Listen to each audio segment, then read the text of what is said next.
देखो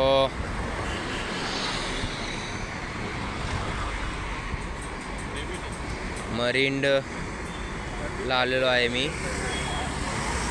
मरीनची बिल्डिंग आहे बघा, ही फेमस।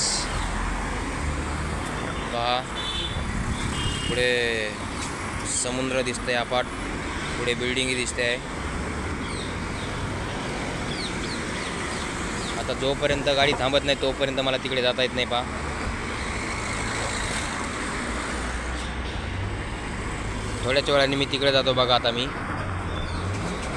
थोडासा ब्रेक घेतो बघा। मी सकाळी आलो होतो तेव्हा खूप पाणी कमी होतं, पाण्यामध्ये खूप वाढ झाली आहे।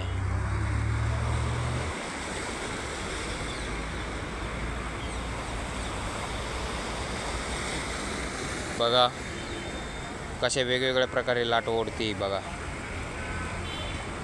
जहाज चालली तिकडे,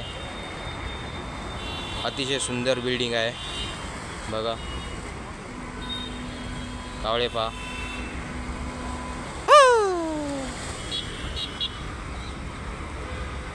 ओके बाय बाय विद्यार्थी मित्रांनो, मी चाललो आहे।